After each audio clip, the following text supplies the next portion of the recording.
What is up, everybody? Welcome back to another episode of Too Pop to Handle. I'm your host, Andrew Nucatola, and I have just realized, literally 10 minutes ago, that I have gone just about 3 months of doing this podcast without introducing myself at the beginning, which like I'm just talking into the void, assuming everybody knows who I am. So like kind of full of myself, but hello, I hope you are all having a fabulous week. It has been a very exciting week in my life. I am very excited to be recording. There is a lot going on, but first and foremost, the biggest and most exciting thing I have to say, there's two things podcast related. Number one, this Thursday, the 25th, so January 25th, is our 3-month anniversary of our launch. We launched on October 25th. I'm like, is that the right math? Yeah, it is. We launched on October 25th, 2023. So January 25th, 2024 is 3 months, which is so exciting. It's been so much fun. And it feels like I feel like I've been doing this for a lot longer than that, which I don't know if that's a good thing or a bad thing. I'm still loving it. It still feels fresh and new and fun. So that being said, we also hit 1,000 downloads on Friday night. Friday night. I knew it was coming up. I was watching it as the week went on. We would grow like little by little as it was coming up. And I honestly didn't expect to hit it until when this episode dropped, because I figured just like with the number of listeners I usually get and, just like with the math thing, I was like, oh, okay, when I post this episode, so the 14th episode, whatever this is, that week will hit 1,000, and then we hit it early, which is so exciting. So thank you guys so much for 1,000 downloads, 1,000 plays, whatever you want to say. That's crazy to think about. Like the 1,000 people have listened to some form of this podcast. Very, very crazy. I'm very grateful, very excited, and I can't wait to see, where we keep going. But yeah, so thank you guys so much for 1,000 downloads. How exciting. Some housekeeping things, just catching you guys up from last week. If you remember from last week, I did record a day early because last Tuesday I went to go see Monet Exchange, her Life Be Lifein special at Joe's Pub downtown in Astor Place, and it was so much fun. I had a blast. I had never seen Monet before, even like at a drag show, and she's one of my favorite queens from Drag Race. So kind of like, actually, I might go as far as saying she's like my favorite Drag Race queen. I think she might be my number one spot, to be honest. So I was just excited to see her, whether it was a good show or not, and it was so good. We had front row, so we were literally, I when I bought the tickets, I thought it would be a little bit back from the stage. No, we were literally like our drinks were on the stage with her essentially. It was as close as you can get. And it was so much fun. It was such a cool venue. I had never been before, but I know it's an iconic place. I think Adele's performed there, Amy Winehouse. So being there was just cool, the history within it, and seeing Monet was so much fun. The comedy special was absolutely hilarious. She is doing more shows in February. So there are tickets available. I checked before. So I think it's the weekend after Valentine's Day, so like the 16th, 17th, 18th. I could be wrong, but it's sometime in February, and there are tickets available. So if you're in the New York area or somewhere, willing to travel for it, I definitely would recommend. It was such a fun show. I don't want to give too much away because I don't want to spoil it, but just trust me, it was fun. She kind of went through her whole life in the comedy special and just kind of the way she tied everything back together. She just did a really, really good job. And I got to hold her drink for half the show, which was fun. She asked the bartender halfway through for a margarita, and then she like looked down. She was like, "Will you watch this for me? But promise you won't roofie it." And I was like, "I got you, girl." So I was handing her drink, making sure she was hydrated, making sure she was feeling good the whole night. So that was fun. It was hilarious. I just need to say, like, she is literally so jaw-dropping in person. Every time she posts anything on Instagram in drag, I'm like, this is the most beautiful woman I've ever seen. But in person, I was like, how? Like, she is so gorgeous. I'm like, how the hell do you do this? Like, I mean, I think also out of drag, he is very good looking and very handsome, but like in drag, that transformation is, I'm like, my God, she is so stunning. And I'm obsessed. I love her. Monet, I know you're not listening to this, but if the off chance you ever see this or listen, kudos to you. It was a fabulous opening night, and I hope you continue to do more comedy shows because it was so hilarious and I had so much fun. And then moving forward, just kind of catching you guys up to speed on me. If you follow us anywhere on Instagram, TikTok, whatever it may be, you have seen that I did finally see Mean Girls, and I I loved it. I thought it was so much fun. It was again okay. When I went with Jocelyn, who she's becoming like a regular topic on the podcast. I love it. I talk about her almost every week now. But me and Jocelyn went on Sunday night, and we both knew like going in, it was going to be tacky. It was going to be cheesy. Like I wasn't expecting this movie to like save my life and change anything. Like I was expecting it to be a cheesy movie musical, and that's exactly what it was. And I thought it was so good. Last week, I had mentioned the fact that I didn't want to comment on the soundtrack as much because I wanted to wait until I saw the movie and kind of see how the songs played out within the movie versus just listening to it. Because obviously, it's a musical movie, there's a visual aspect to it. So, my initial thoughts listening to the soundtrack were that I thought Katie was a little like undertoned and like could have been a little more excited. And though I still do think there could have been a little more like oomph behind her, her vocal not ability, because she sounded good, like her voice was good, but there could have just been more like excitement and musicality, I guess, behind it. I thought it made sense in the movie. Like if she was singing like a Broadway actress in the movie, it would have been weird. Like it wouldn't have tracked with her character. So I thought it made sense. My only thing that I will say that I was like about is the casting of Aaron Samuels and Katie. They weren't bad. By all means, they were not bad at all. I thought they were great. They were good, but it could have been better. I think everybody else took the role and kind of made it their own in such a like unique way. I thought on legitimately every other role, even Tina Fey and Principal Duvall. The actor's name is escaping my mind, but the two of them they reprised their roles from the original. So Miss Norbury, Principal Duvall, and they even like made it. There was a new spin on it. I'm not going to spoil it. Actually, fuck it. It's been out for like 2 weeks. They're married in the new movie. Sorry if that's a spoiler, but you don't find that out until the very end. But yeah, even then, like they literally were playing the exact same role and they still put a really fun new spin on these characters that they played 20 years ago. I thought Janice, Damien, Renee was out of control as Regina. I have to say, Avantika, if I'm pronouncing that wrong, I apologize. The girl who played Karen was so hysterical. I absolutely loved her. She was so funny. Also, like her dancing and singing was so good. Like I loved it. I really thought it was really well done, really funny, like just a all around like good time, fun movie. If you go into this movie expecting it to change your life and to be like groundbreaking, you're gonna be let down. Just like go in and have fun. Just enjoy it, have fun, do like and it's a musical, like just have fun with it. But back to what I was saying about I'm not really going to go in too much on the actress who played Katie, because like she's getting enough online, and like I don't think she was that bad. Do I think they could have cast somebody better? Sure, but she did a good job. She wasn't bad by all means. Aaron Samuels, though, I believe his name was Christopher Brinley. Again, he wasn't bad. Like his acting wasn't bad. It just, I think to me, like when I think of Aaron Samuels, I think like just like he was so good in the role, and like he had that like fun, flirty feel to him. Like the thing I said to Jocelyn, one of my favorite lines in the original Mean Girls is when he gives Katie the Halloween party invite. He's like, "My friend's having a Halloween party this weekend, but the invite only admits one, so don't bring a plus one." Something along those lines. And they didn't say that in the movie. Like he invited her to the Halloween party, but I think that like and so don't bring a plus one. Like that adds such like a flirty, sexy kind of flair to it. And like they cut that. But I think if he said it, it wouldn't have had the same effect. So I understand. I don't think like he had the same flirting ability. That disconnect was there for me. But overall, I really, really did enjoy the movie. I thought it was fun. I thought it was really well done. I thought it was filmed great. Thought 90% of the actors were fantastic. And yeah, I really, really liked it. I'm happy with it. I don't know what people are expecting from it, like why they're getting so butthurt about this movie and why they're thinking like, A, why they don't know it's a musical. It opens with a musical number. Quite literally, within the first thing you see is a musical number. And then it goes into another musical number. Like it's very clear from the first second this movie starts that it is a musical in some sense. So the shock factor there, I don't understand, but it was great. I loved it. Oh my God, duh. Lindsay Lohan, her cameo was so good. She got paid $500,000 for that. Just need to drop that in there. $500,000. She was on screen for 45 seconds. Mother. Mother, it girl of all it girls. I'm obsessed. When she said, it was like a girl, I don't know your life to Katie. I was dying. It was so funny. I really loved it. Thought it was really good. Definitely go see it if you can. I'm sure it'll be in theaters for a little bit now. So I would definitely take some time, go see it. And yeah, that's my Mean Girls review. So, like I said, there is a lot to talk about this week.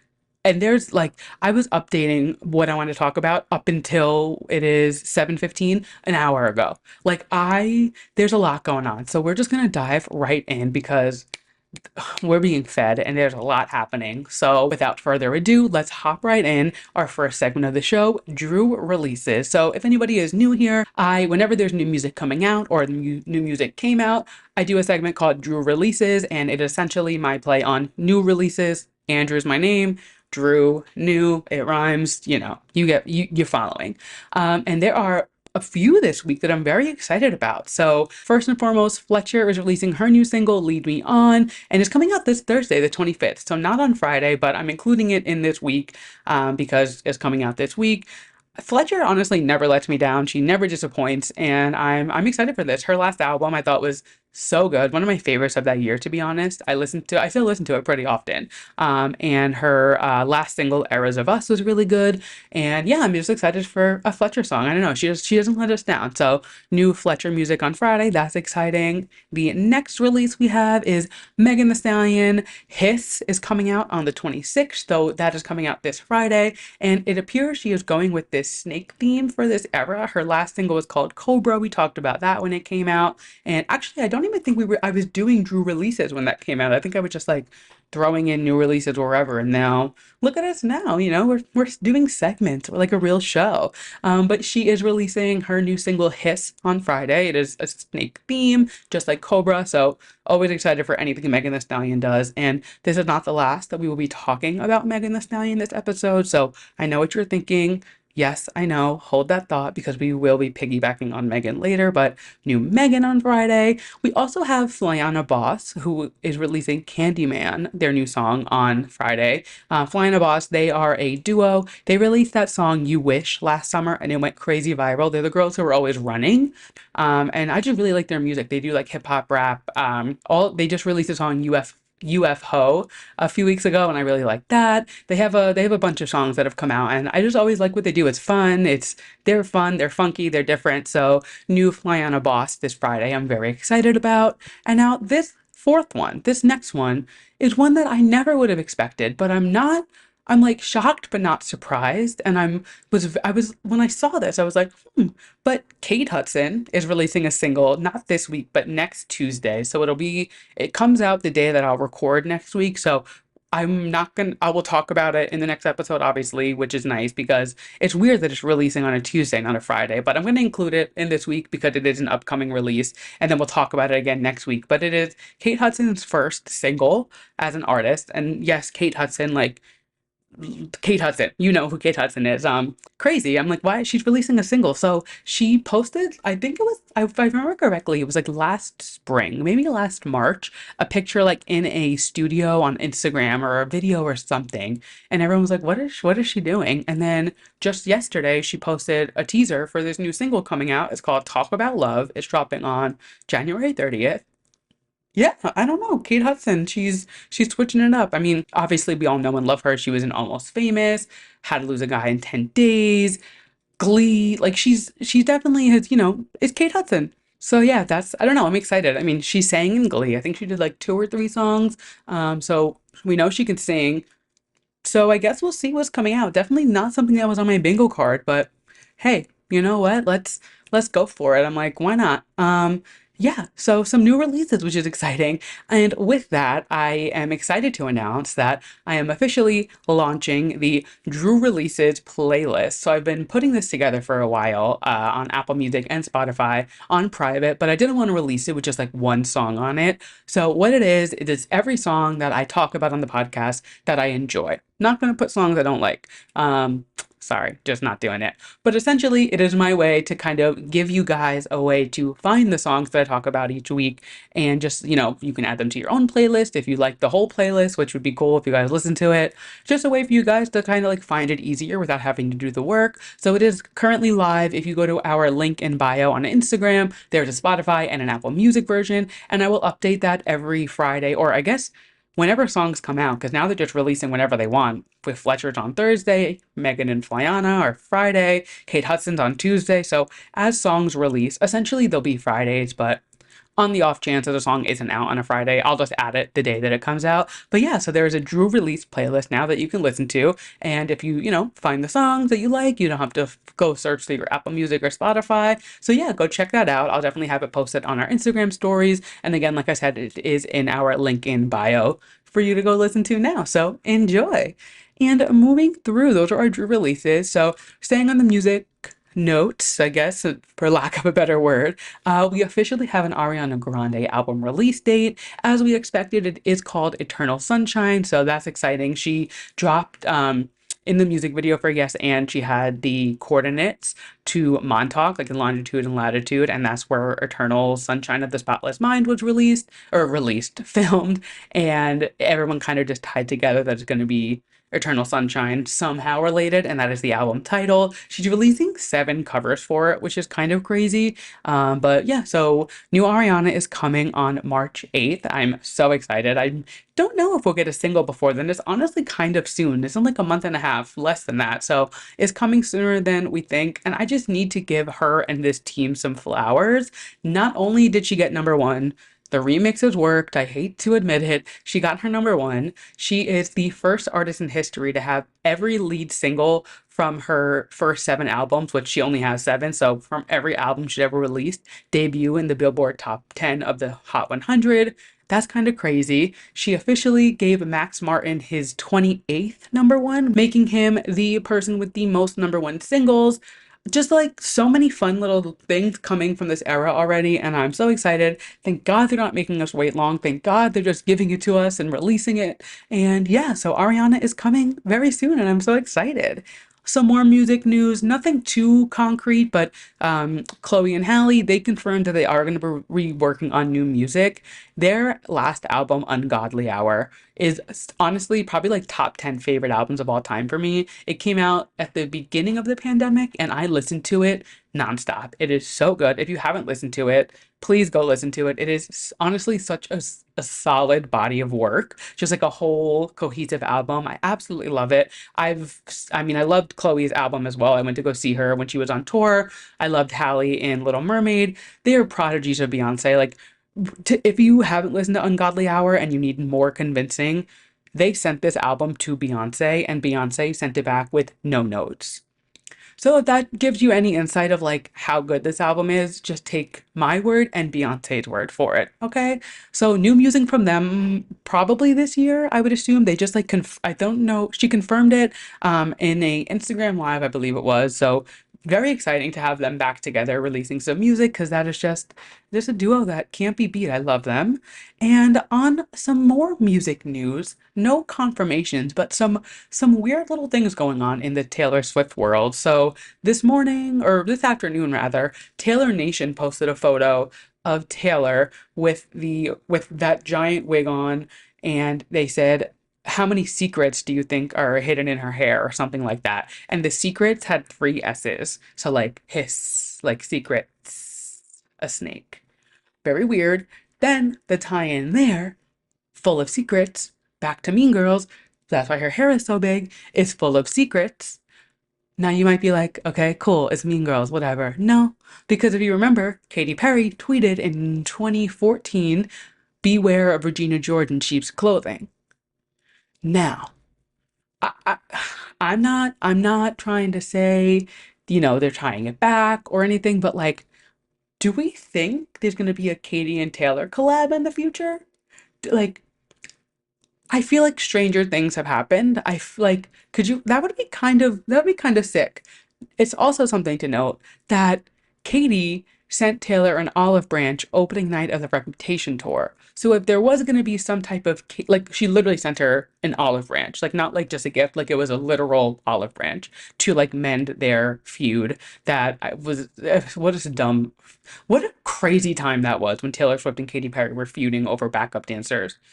Ugh, I can't. But anyway, so she literally sent her an olive branch the opening night of the Reputation Stadium tour. So I feel like if Katy Perry was going to be on any album, it would be Reputation because that's when they bridged the gap in their friendship.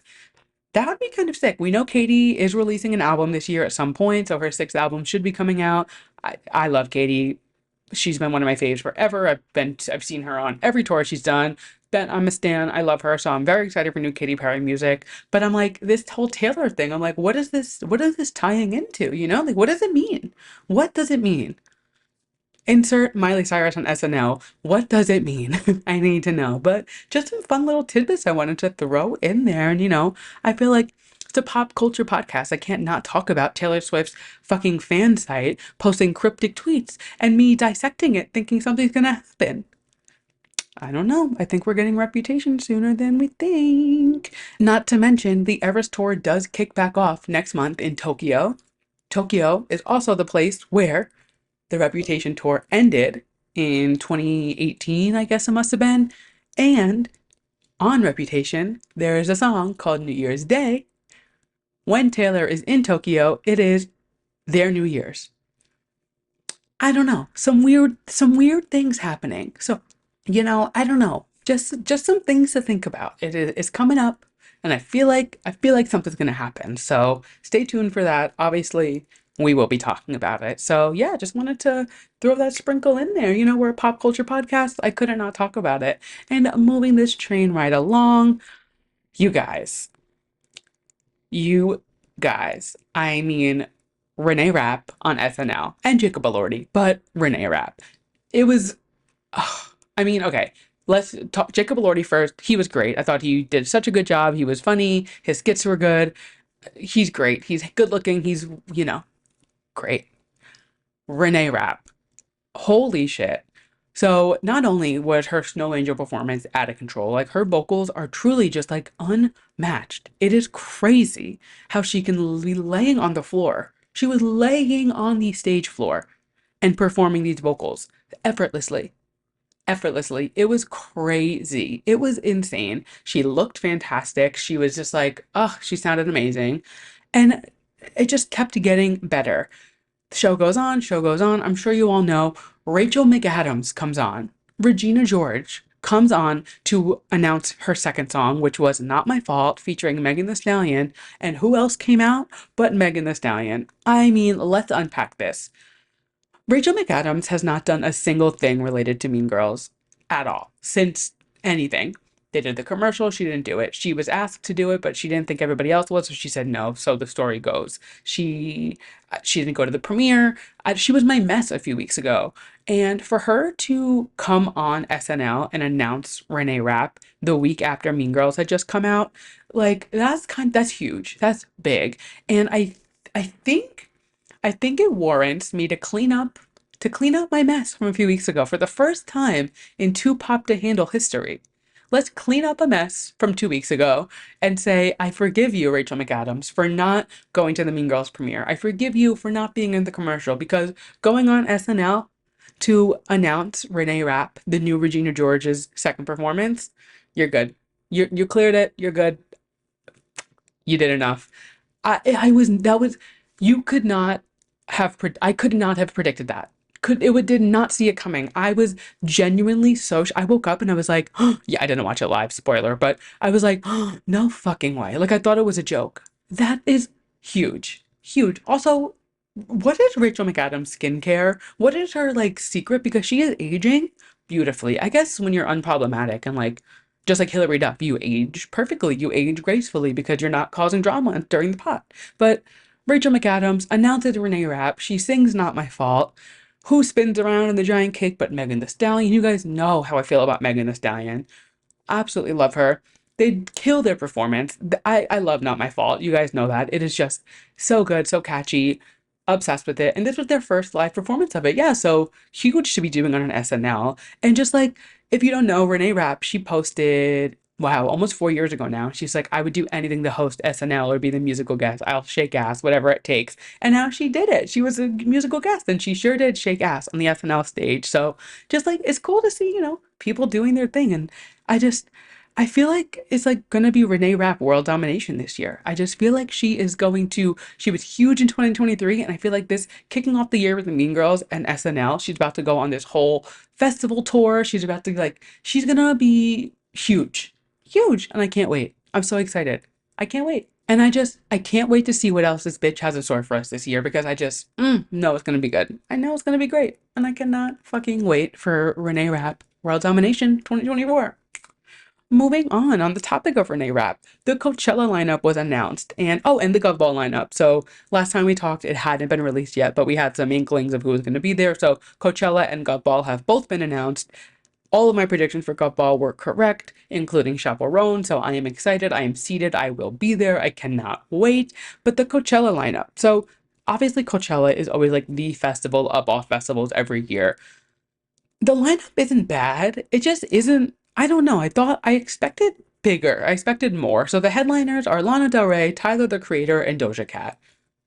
Huge artists, great artists. I don't listen to Tyler that much, but I love Lana, and I loved Doja a few years ago. She's I teeter with her now. It's a little hard sometimes if you're picking up what I'm putting down, but she's a great performer. She makes great music, so a headlining spot is very well deserved.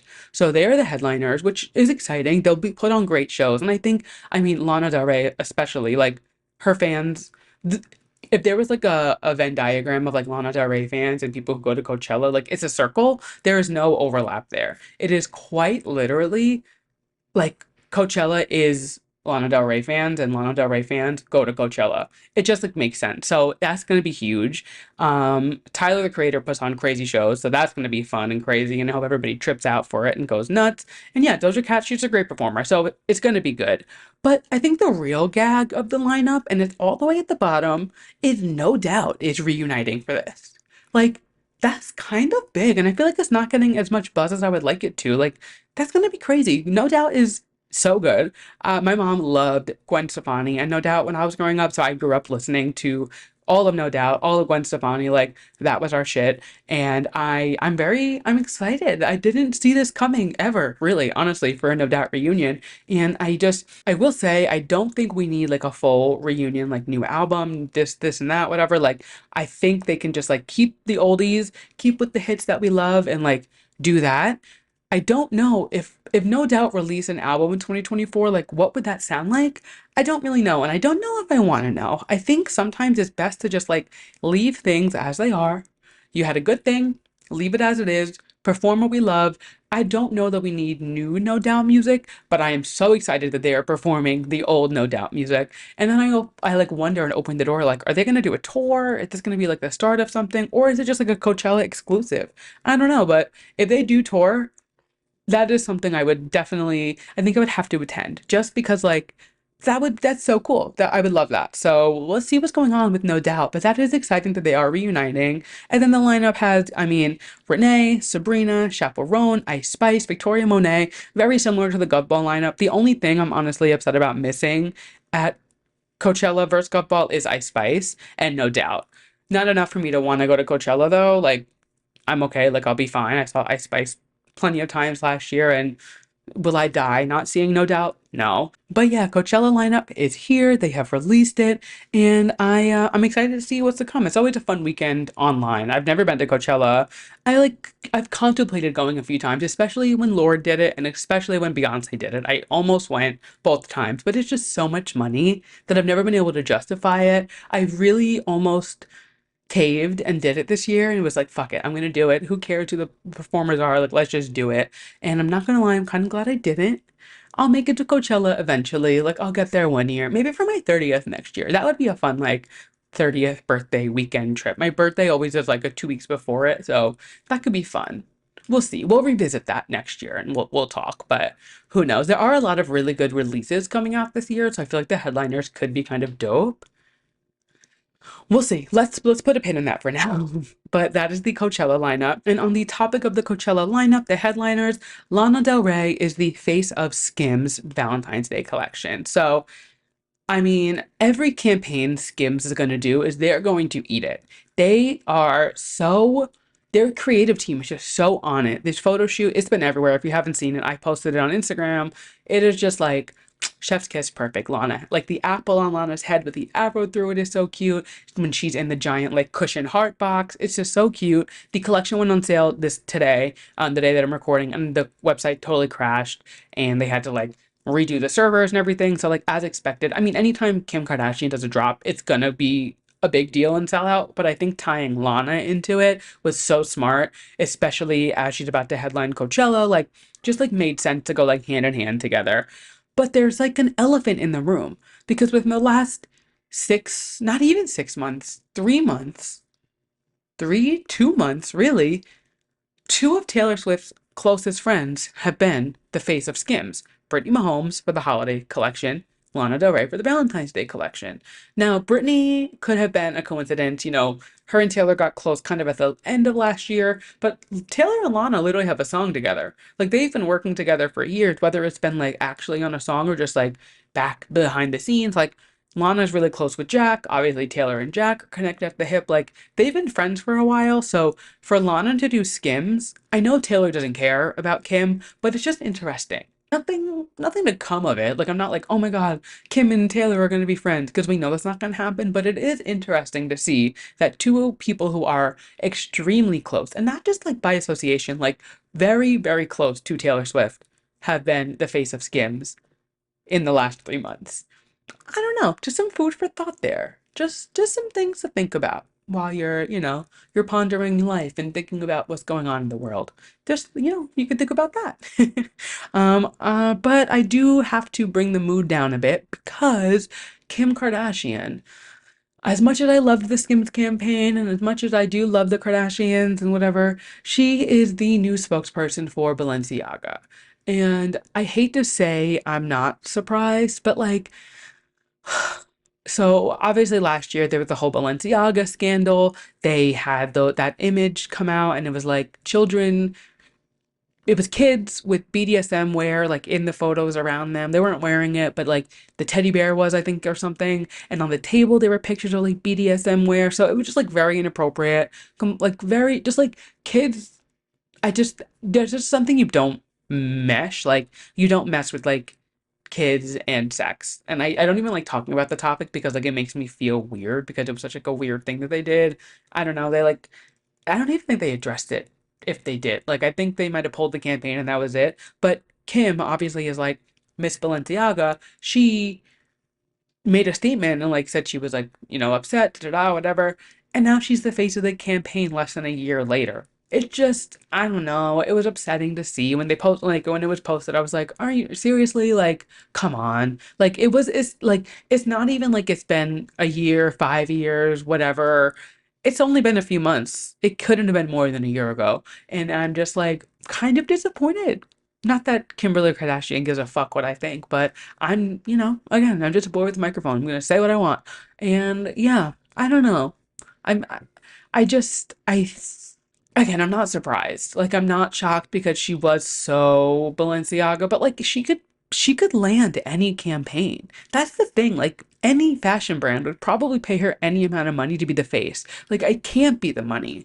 It had to be a big check for her to do it, but like, it couldn't have been about the money because she could get any amount of money she wanted from any fashion brand, I would think. But she went with Balenciaga and she did it. So I guess have fun cashing the check, Kim. I don't know. Just felt weird, and I didn't want to like praise her for Skims and while this is going on and act like I'm not paying attention to it because I'm very much paying attention to it and I'm not thrilled about it. But such is life. I don't know. I don't know what to tell you. That's what's going on. But in more exciting news, the Grammys are coming up. So they are on Sunday, February 4th. Obviously, it's the biggest night in music. Do the Grammys matter? No. Will I be watching every second? Yes. That being said, they started releasing some of the performers for the year. I talked about it that Beyonce is rumored to be doing a Tina Turner tribute, and that still hasn't been squashed or denied, but it seems to be it seems to be that it's coming to fruition. So you guys know how I feel about Beyonce. That I will be very excited for. Dua Lipa's performing, Olivia Rodrigo's performing, Billie Eilish is performing, and I think the most exciting thing to me is the fact that apparently Miley Cyrus is performing. So Miley kind of like went into hiding after Endless Summer Vacation came out. She released questionably one of the best albums she's ever done. Had this massive hit with Flowers, broke like every Spotify record under the sun, and then just like disappeared. Which I get it. She doesn't want to be famous anymore. I totally understand. I think we talked about this a few episodes ago. I get that. That's fine. But the way she just like completely fell off the face of the earth and like allegedly joined a cult, I don't know, like did like all these weird things for the last year. I did not expect this girl to show up to the Grammys at all. I didn't think she would win a Grammy. I don't think she would do an acceptance speech. I definitely didn't think she was going to perform.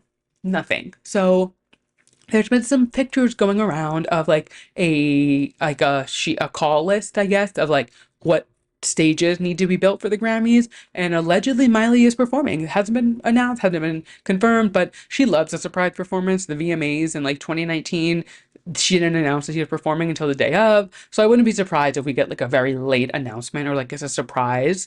I don't think these people were supposed to leak that she was performing, but we love straight men who don't think straight. So allegedly Miley, but I mean this is a good lineup. There's some other ones who I didn't really care for, but I mean obviously Dua Lipa, we're gonna get Houdini, which she did mention on Seth Meyers. You know, she almost slipped, and we were right. Grammy's performance is incoming. I'm sure Olivia's gonna do probably like a mashup. I'm assuming she would do like two or three songs. I hope she doesn't do the Catching Fire song. Is it Catching Fire? Whatever the Hunger Games movie. I hope she doesn't do that. Like just give us guts. Give us like your music. I don't need to hear the Hunger Games song, but she'll be performing. Very exciting. And Billie Eilish, I'm sure she will do either What Was I Made For or the other song she's nominated for. Or we're slipping my mind, can't remember. But who knows? We love Billie in this house, so I'm excited to see her perform. I hope she's releasing music soon. I feel like we are due for a Billie Eilish album. It's been a little while. I feel like, what has it been? 3 years? Yeah, it's been a minute. I mean, she's been busy. She hasn't been not doing anything, but I'm like, I think it's time. I loved Happier Than Ever. What a good album. Both of her albums are good and her EP, but like Happier Than Ever was a fantastic album, and I'm ready for a new album from Miss Eilish. Let's see if that's coming, but regardless, very excited for the Grammys. We will obviously do a full recap. We did a full recap on the nomination. So if you're new and listening and you want to get my take on who was nominated, go back. It was called, I think it was Grammy. Yeah, Grammy nominations and the guy on the Chiefs is the title of the episode. It was like our second or third episode, I want to say. So I would scroll back a little bit and listen to it. But yeah, so if you want me to take on Grammy nominations, we do have that. But we will be talking full fledged about the Grammys when it comes about. So buckle up and prepare for that because I'm sure I will have a lot to say. Moving on TV news, we are fully caught up on Real Housewives of Salt Lake City. Like I predicted last week, we caught up. We have watched all the finales. The third part of the finale is actually about to air in 20 minutes from when I'm recording this. So it's the final part. It's like the part that's like the crazy part where they talk about all the drama that went down. But before we get into that, just my full like take on the season now that I'm all caught up. Holy shit. Crazy. Out of control. So anybody who doesn't watch, just to give you like some quick like updates. So there was an original cast of six. They went on to season two and it was still the same six. Season three, it was four of them. Now season four, it's those core four, two new housewives, and one of the original housewives, Mary, is a friend of. Hope that math made sense. But so essentially, this cast that they have right now, they added two women this season. One of them being Angie K, who was a friend of, we have seen her on the show season two, season three, I believe. And then one of them was somebody who worked for Jen Shaw, who was one of the original cast members who is now in jail. So she was working for her and she got her way onto the show. Monica. Monica, the stir that she has brought upon the Housewives community. Holy shit. So, I mean, it's everywhere. It's it's literally what made me want to start this show. And as we were watching it, I literally was like, I knew what she did. So essentially, she had like a burner account called Reality Von Tease, and she was like leaking information about the women while she was part of the show. So she was like obviously in on all of it, and her friend, it's unclear how many people were on the account, but they were posting all of these rumors or lies, or maybe it was true, like certain things that were coming out about the girls, the housewives, from, and it was coming from straight from somebody who was in the circle. Like insane. You guys, you if you aren't watching it, please, please, please watch this goddamn show. It is some of the best reality TV I have ever seen. And holy shit, I hate to say it, but I loved Monica. Like she was obviously, she wasn't, what she did was wrong. I will fully admit that and say it. Like what she did was totally wrong. But she was so good on the show. Like she was so good on the season. She has such a good storyline. She added such a good oomph to the show, and I loved her. And I wish, it's a double-edged sword, because if I didn't know about the drama, I wouldn't have started the show to begin with, honestly. But I wish I went into the show not knowing that she did it or what exactly happened, because the whole season I was like, I can't love her, I can't love her, I can't love her. And I was like watching like behind my eyes because I wanted to love this girl so much, but I knew that she was had a burner account, and like that's not, you can't do that. You can't run like a drama account about a show that you're on as an anonymous person. Hello, like that's wrong, right? And yeah, I just like, first and foremost, I mean, it's kind of iconic that she was running this account and got on the show. Like she beat the system. Girl had a front row seat to the drama and was like not profiting, but she was just like rolling with it. I was like, girl, she cracked the code, I will say. But I understand what she did was wrong. But we can't deny that she made fucking great TV. She made such good TV. And unfortunately, literally an hour ago, they announced that she is fired, which, makes sense. But People magazine reported that she did get fired. She won't be on season 5, which is a little shady that they would announce that 2 hours before the reunion airs. Like, that seems a little pointed, seems a little planned, but none of the girls wanted to film with her anymore, which understandably, she was lying to them and she was posting things about them when she shouldn't have been. So that I understand. But goddamn, she made good TV, and I'm very excited to watch the reunion tonight. So I'll give some more thoughts on that next week. But God, this is good reality TV. If you are not watching it, please, please get on board because it is fantastic TV. And in other TV news, Drag Race. Again, it's going to be a weekly segment where we're talking about it, so sorry if you don't watch, but let's dive right in. This episode made up for episode 2 being boring. This was a great episode and I loved every second of it. So we finally get all the girls together. They are finally united. We have all 12 girls on the screen doing it together. So we are past this split premiere bullshit thing they do, and we are finally starting the actual show. And it is a ball episode. So if you don't know what a ball is, it is essentially a design challenge where the girls have to make 3 looks, 2 of which they can bring, already made from home, and 1 that they have to create within the allotted time on the show. So completely from scratch, they give them the materials, they have to make it themselves. One of my favorite episodes of Drag Race, if you're not a Drag Race fan, the ball episode is one of like, I feel like there's like 4 major episodes in the season. I feel like it's like the ball, Snatch Game, the Rusical, maybe just those 3. I'm trying to think if there's another like big episode. Yeah, I feel like the ball, Snatch Game, and the Rusical are like 3 of the big season like pivot points of like, okay, like people who do well in these are gonna do well and make it through the competition. So doing it so early really does start to kind of already kind of like weed out people who are doing good, doing bad. Does it suck that it's so early? Yeah, but like it's season 16 of Drag Race. Be prepared for anything. And some of these girls were, some of these girls were not. So let's dive in.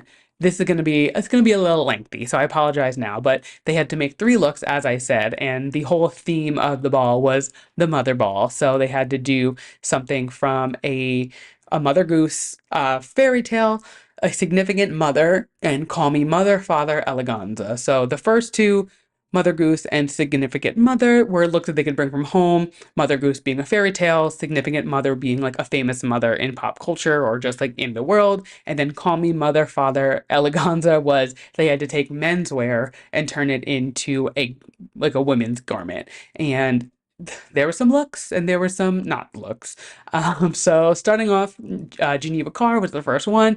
Her first look was Little Miss Muppet. Her mother was Selma Hayek, and then her menswear was something. So Little Miss Muppet, I thought it was cute. I liked it. It was like the pink dress with the spider on it. I think the fairy tale or like fairy tale, I guess it is. Like nursery rhyme idea was fun. I think that's a cute way to like tie in like some like nostalgia factor while also giving like a drag spin to it. So I like this category. I liked her look. Her Selma Hayek, honestly, if she walked down the runway and there was no reference photo, I would not know who she was dressed as. It was just like a very, I mean, it was a pretty dress. She didn't look bad, but I was like, wasn't anything that like stood out to me. But again, that's me. Some people, maybe that's like a famous photo of her that I just don't know.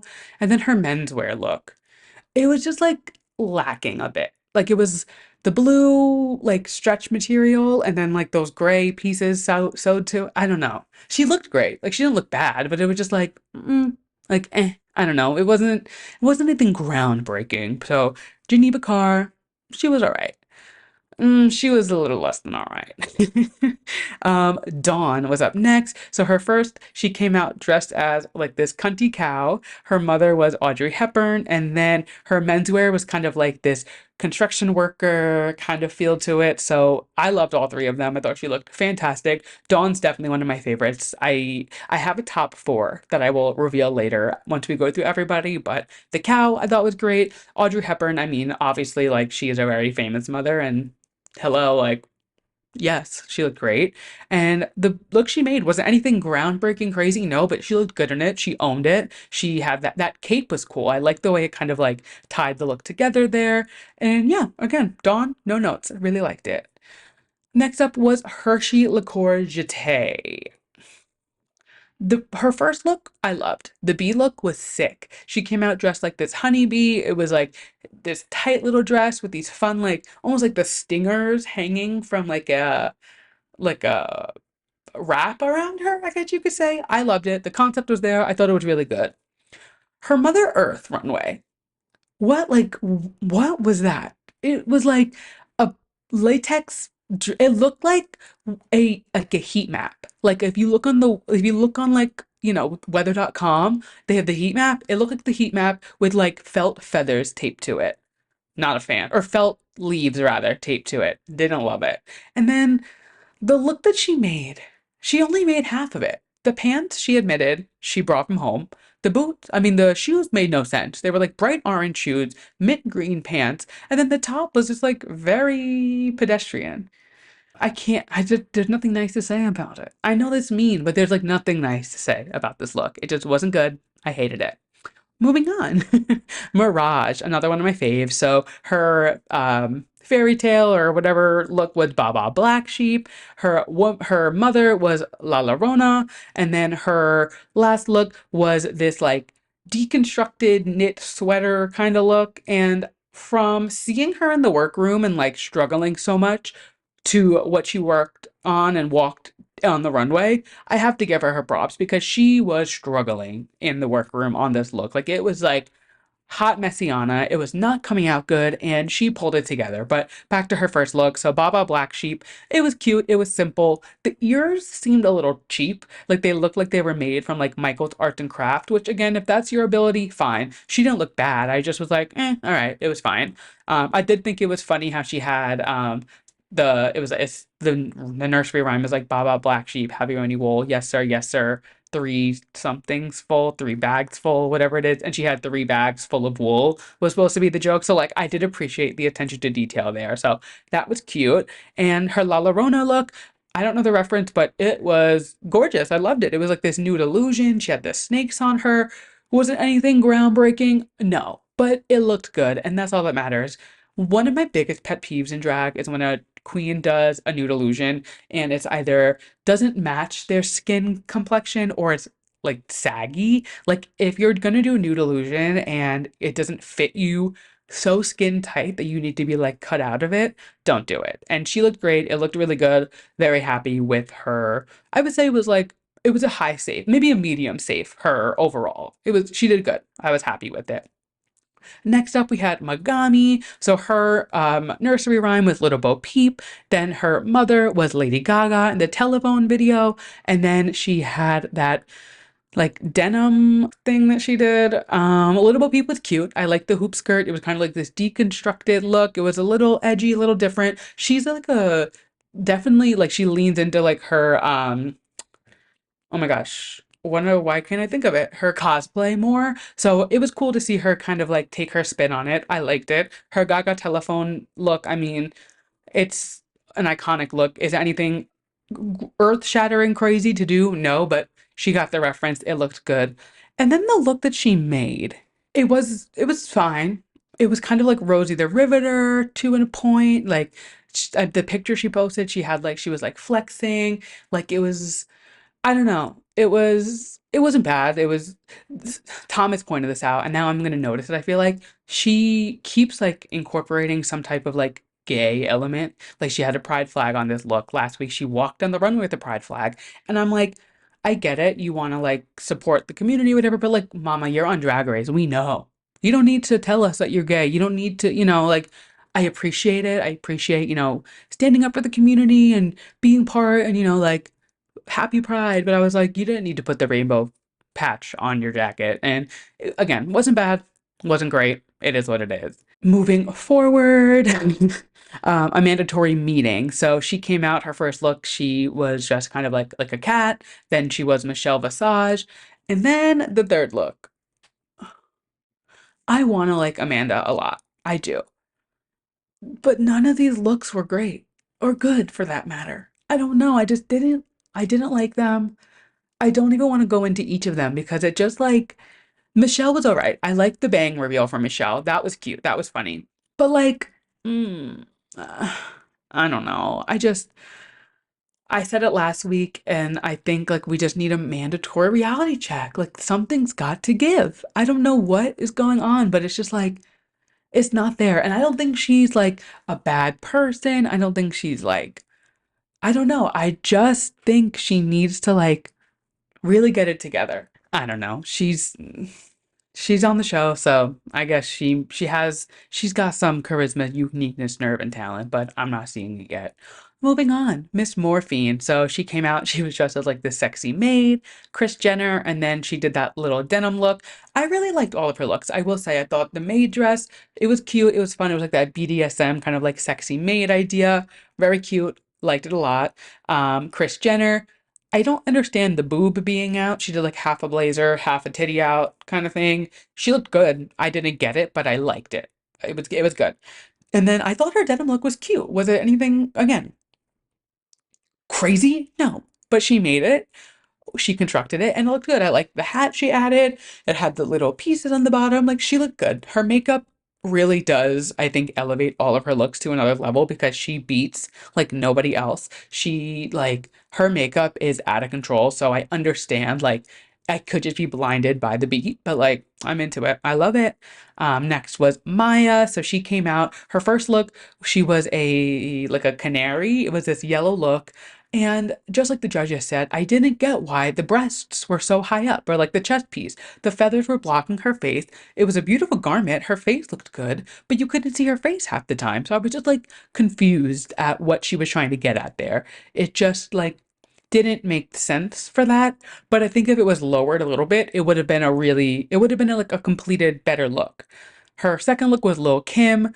I thought it was great. She nailed it. She had the green fur coat. I do think if she would have, Lil Kim's thing is like she always had one boob out. She should have taken a note for morphine and like cut part of it out. But you know what? We'll take what we can get. And then the look she made, she had this like plaid, almost like it was kind of like punk rock. She had this like cool plaid flannel number, and then she had like a cape behind her. She had a safety pin through her nose. Like she looked cool. I was pleasantly surprised with her final look of the ball. I really, really liked it. Thought she did a good job, and I'm not gonna lie, I wasn't expecting that much. So I'm very happy with what Maya performed with on the runway this week. Now the real show begins. Miss Q. Oh my fucking God. This bitch looked so fantastic in all three of her looks. Starting out with the Man on the Moon, that like gender fluid look that she did, where it was a little bit masculine, a little bit feminine. There was no gender to it. I fucking loved it. That piece she had on her head looked so seamless with like her hairline, like everything was right. She makes all of her outfits, and to know that she made this is absolutely insane. And it just gets better. The next look, Judy Garland. If you know me, The Wizard of Oz is my favorite movie of all time, which means I love Judy Garland. I love everything Judy Garland does. And this look, when she turned that corner, I literally was like, I gasped. I knew exactly the reference immediately. I knew exactly what she was going for, and she looked fantastic. The dress was almost identical to what Judy wore. It honestly could have been identical. Like it was so almost perfectly replicated. The hair was nice. My favorite thing is when a drag queen does Judy Garland and they have the wired microphone and they like drag it behind them. Jinx did it, she did it. It's just such a funny touch and like nod to Judy. And yeah, I loved it. Absolutely loved it. And then her third look. Holy shit. The fact that she constructed this. It was so beautifully done, so like cool, edgy fashion. The way that like it sat and it like came up above her chest. This is how you should do drag with no breastplate. Like she did it perfectly. The way it framed her body and like came out behind her, it just was so great. I expected nothing less from her. Like I expected her to construct something fantastic, but like she really took it to a level that I was like, whoa, whoa, whoa, whoa. This bitch, she's on it. I absolutely loved it. Now, Nymphia. Nymphia. Like I said last week, I am Team Nymphia Wind. You can't spell wind without win. And this bitch, she's winning to me. She was going to win in my eyes. And holy fuck, this ball. She came out her first one, she was Little Boy Blue. That again, that gender fluid kind of look to it, like just there was no gender. It was just so beautifully done. Such a cool garment. Again, just her spin on it. I loved it. It was so well done. Her mother was Angelina Jolie. I will admit, if I just saw this look, I would not have tied Angelina Jolie to it, but I thought it was a beautiful gown, beautiful garment. Her makeup, her face is just stunning. Like, she is gorgeous. And then to see, like, the doodles on the back, it was cute. I really, really liked the look. Oh my God, this third look, the ties. Holy shit. I don't know how she did that. She turned the corner. Anyone who didn't watch, please, I posted it on my story and I did tweet it on my personal Twitter, just at Andrew Nucatola. So you can go look and find it. I'll post it again in my carousel again because she is just out of control. She took this high fashion, edgy spin on these menswear ties and just knocked it out of the water. The way that she constructed these ties to look like they were moving and flowing in the wind, it was just like, my God, that is drag. That is perfect textbook drag to me. And I am so obsessed with this bitch. Everything she is selling, I am buying. She, oh my God. Oh my God. It was one of the best ball looks we have ever seen on Drag Race. And I am not alone in that. There have been so many Drag Race alums saying how fantastic this look was. And it out of control. Out of control. Moving on to through the list, next up was Sapphira. So she came out and she was the pumpkin. Then her mother was Eve, and then her constructed look was that little plaid number with the denim skirt. I loved all three of them. I thought she looked great. She is another one that I'm really watching. I really, really like her. I want to know how she got that pumpkin there. How did she fly with that? How did she pack that pumpkin? Because it was huge. It wasn't just like a little thing. It was massive. How did she pack that? Like what is the bag requirements now? Do you get 18 bags? Because that pumpkin would have taken up two. It was huge and I loved it. I thought it was really, really cool. Her Eve, it was cool. It was classic. It was just like that nude bodysuit illusion. She looked great. The hair, oh my God, the braids went to the floor. She looked so good. Loved it. And then the look she constructed, really, really cool. I thought the like the way that the denim skirt was like constructed, I guess is the word, and like wasn't flowing. It was just like holding its shape. It was really, really cool, really well done. She was going for that like construction worker vibe again, which is kind of a common theme throughout the episode. But I mean, when you're given menswear and you have to make a garment out of it, like what else are you gonna do? I loved it. No notes from me on her. Plain Jane. Despite her being the villain of the season, I didn't love her looks. I thought the first one was good. She came out like a cat, but she was just like in a gown. She drew a cat nose on. Very like easy drag. I hate to say it. I know, again, I say it every week. I don't do drag. I can't comment on drag, but this was just like very simple. She looked great. She looked gorgeous, but I don't know. Her mother, I thought this was funny. She did Octomom. So was it anything crazy? No, but it was funny. I liked the joke of it, and I guess it was good. But the look that she made, like there was so much fabric back there and she used none of it. It was just like very underwhelming to me. I didn't understand what she was going for, and like I feel like you could have done more. It was almost like relying on the body, but it was disappointing because I know she can do more. And like I said last week, she's great at drag despite being kind of a bitch. Like she's really good at drag and her makeup is always done beautifully. So I expected more from her look, honestly. So I was a little let down, I'm not gonna lie. But yeah, that was plain Jane. Kind of plain for me this week.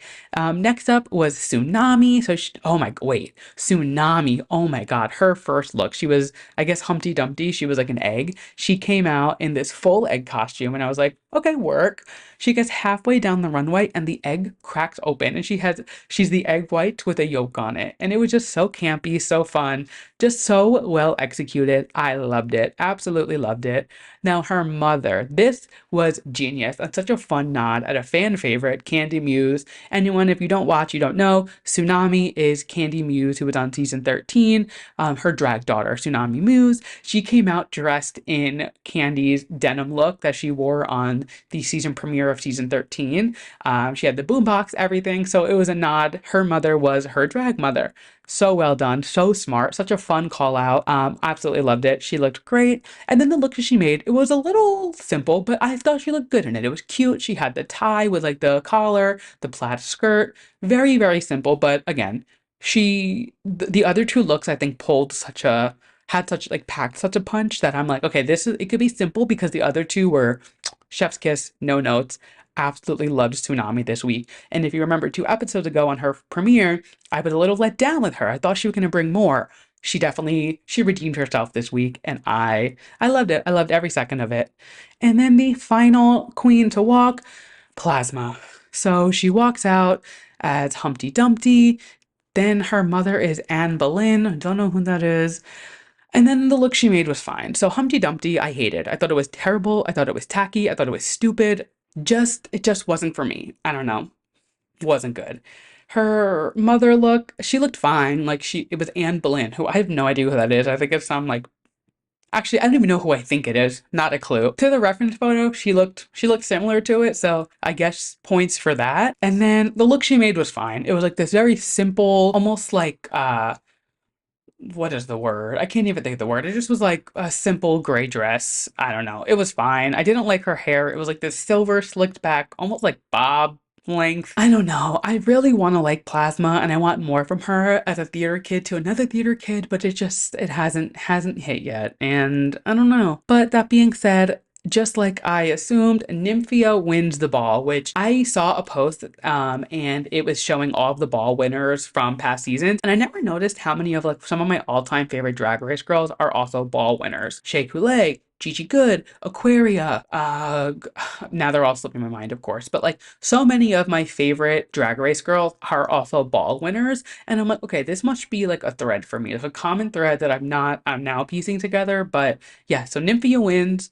So well deserved, so beyond well deserved. Her look truly blew me out of the water. It was so fantastic, all three of them, but that last one she made, oh my God, so good. And she made it in a few days. Like, I don't understand.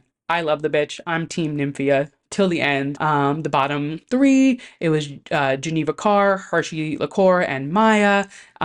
Hershey and Geneva ended up being the bottom two, so they did lip sync to Maybe You're the Problem by Ava Max. It was a fine lip sync. It wasn't anything crazy. And Hershey did go home. I was sad about this because I think Hershey can really can bring a lot. And it then came out that Hershey apparently gave up her car to be repossessed so she could afford to buy garments for a drag race. So for her to go home, episode 1, somebody had to go home, and I guess this week it was Hershey. And that is my drag race recap, and that is the episode. This is a long one. I'm not gonna lie, I apologize because like I'm having fun doing it, but this is a long episode and we are not done yet. Moving into our final segment of the show is our yes and our mess of the week. If anybody is new here, every week I come in with my yes and my mess of the week. My yes is something I'm loving, my mess is something I'm not loving. So kicking it off, this was something that was breaking news just a few hours ago, and when I saw it, I was like, yep, this is it. Originally, my yes was the Ariana Grande album rollout. This is better. Anne Hathaway walks out of a Vanity Fair photo shoot in solidarity of the Condé Nast union strike. Obsessed. So if you didn't know, I only found out about it today too. I think it started today. There is a Condé Nast union strike going on right now because Condé Nast announced they would be laying off 5% of staff. So now the workers are protesting unlawful bargaining tactics during layoff negotiations. Some shady shit's going on. Some shady shit's going on with Condé Nast. And Anne Hathaway was on set. Literally, she was sitting in hair and makeup to do a shoot with Vanity Fair and found out this news. I guess her team came to her and told her, hey, they're on strike right now because of XYZ. She got out of the chair and left, walked off the set. And like, come on, that is such mother behavior. I mean, we love Anne Hathaway in this house. You can't not love Anne Hathaway. She's the Princess of Genovia. And she just continues to make herself better and more of a mother. And I'm obsessed. As soon as I saw this, I was like, oh my God, like, how can you not love Anne Hathaway? She's an icon. She's a legend. We love her. So that is my yes of the week. Anne Hathaway, never change. You are the best. And my mess of the week. If you haven't heard, so Madonna is on her celebration tour right now. She's actually literally at the Garden tonight, but she's going to be back in like a week or two. So I'm going to try and get like last minute tickets. I think this is like a big tour to go to and I would love to attend. So I'm going to try. We'll see if I can find a ticket. If not, it's not the end of the world. But Madonna is on tour. She was in Brooklyn last month and she came out late on the show. She started at like 11 o'clock, which is late. I understand. And it was a weeknight, so I get it. But there are 2 men now suing Madonna or attempting to sue her for coming out so late. When the event time said 8:30, she went on at 11. Now, I get it. I understand it's a late night. I'm sorry, it's Madonna. She can do whatever she wants. If she wants to go on at 3 a.m., she can go on at 3 a.m. It's Madonna. In what world do you think Madonna is like, oh, I'm upsetting people because I'm going on late? She's out at $3 bill partying with the queers on like a regular night. Like she was there a few months ago for a launch party. Like Madonna is very much nightlife. Madonna is very much like in the culture. Like she's gonna go on stage when she's ready. And I don't even think she was necessarily late. Like I think it was like doors were 8:30 and like the show was starting whenever. So just like, I understand being upset, but to go as far as trying to sue her because a show started late just seems like such insane behavior. Like you're going legal with it. You're not gonna win. And then you're gonna have to pay all of Madonna's legal fees and legal dues for the case. It just seems like a dumb thing to do. I get it. Maybe you were a little extra tired the next day. Get an extra shot in your iced coffee. I know you were a gay guy. I know you were gay. I know you got a coffee the next day. Get an extra espresso shot. You saw Madonna. Get over it. You'll be all right. Suing her for going on at 11 o'clock, that is insane to me. I saw this story and I was like, is this an Onion article? Like, this has to be fake. Lo and behold, it is very much true. And I just mess. And with that, that is the end of the show. Thank you guys so much for listening to this week's episode of Too Pop to Handle. If you liked what you heard, make sure you leave us a 5-star review. We are available wherever podcasts can be streamed: Apple Podcasts, Spotify, iHeartRadio, Google, Amazon, you name it, I'm streaming there. We are also a video podcast, so if you would prefer a video option, we are on YouTube. We are just at Too Pop to Handle. Make sure you subscribe, give us a like, leave us a comment. I say it every week, send this episode to a friend. If everybody sends this to one person, I will double the listeners, and we're already hit 1K, so let's keep that ball rolling. Let's get on the road to 5K. Let's dream big. Why not? But again, thank you guys so much for listening. Make sure you're following us on all social media. We are at Too Pop to Handle on TikTok, Instagram, Twitter, YouTube, you name it. I'm there. I'm talking. I have a lot to say, and I don't hold any of it back. And with that, I'll catch you guys next week. Bye.